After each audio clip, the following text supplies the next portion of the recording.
These are the places our favorite fictional friends meet to eat. Welcome to WatchMojo.com, and today we'll be counting down the top 10 fictional restaurants. Just to be clear, the restaurant cannot exist in real life, at least in its on-screen form, meaning that it's allowed if it has a different name in real life or if its interior is a set. All right, clear the field. They can also serve any food and alcohol as long as it's an establishment suitable for any age. Can I have your attention, please? Number 10, The Max, Saved by the Bell. Our first item on the menu is the local campus hangout for the students of Bayside High. Distinct for its tiled color scheme and extreme 80s/90s vibe, it's the spot where everyone, including the school sports team, the Bayside Tigers, would go hang out and grab a bite. It was also the go-to destination for all campus life, including dance-offs. Best of all, it's named after and owned by a magician. I just got a telegram.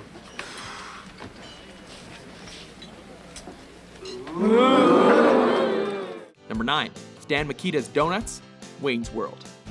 This is Stan Makita's Donuts. Excellent munchables. Who knew that Al Bundy owned a restaurant? This is the manager, Glenn. He's here 24 hours a day. A tribute to the Slovak-born Canadian hockey player of the same name. Fellow Canuck Mike Myers used it to poke fun at the Canadian donut chain Tim Hortons.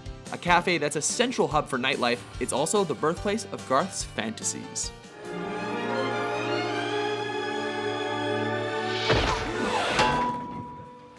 Number 8, Merlotte's Bar and Grill, True Blood. Situated in the small town of Bonton, Louisiana, this grill is the focal point for all of the show's sexy and not so sexy monster madness.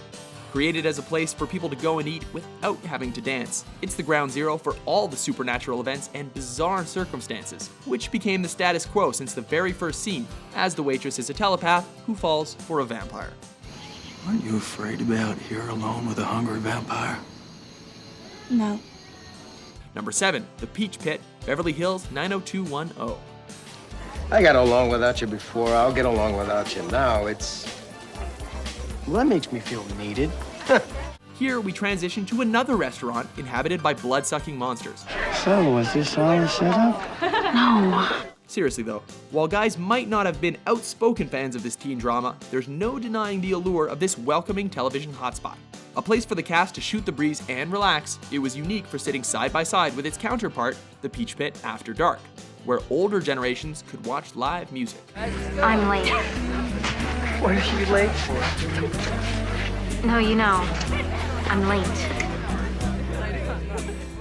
Number 6, Los Pollos Hermanos, Breaking Bad. The Chicken Brothers is just another fast food restaurant chain serving fried chicken across the southern United States. Owned and operated by Gustavo Fring, it claims to use the finest ingredients brought together with love and care to slow cook their chicken to perfection. Yes, the old ways are still best at Los Pollos Hermanos. Oh, and it's also a front for an enormous methamphetamine operation. But don't mind that, try the biscuits. Is the food to your satisfaction? Very much. Number 5, Galaxy Grill, Spaceballs. We just got a couple minutes when we're gassing up. What's ready? I can give you the space soup or the space special. I'll have the... Okay. I'll have the cleavage.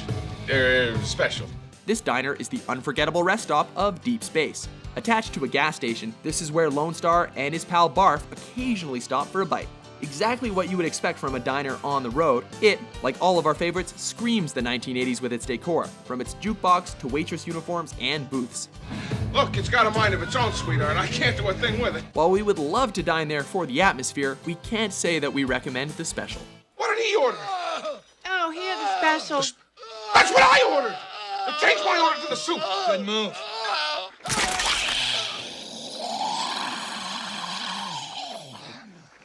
Oh, no.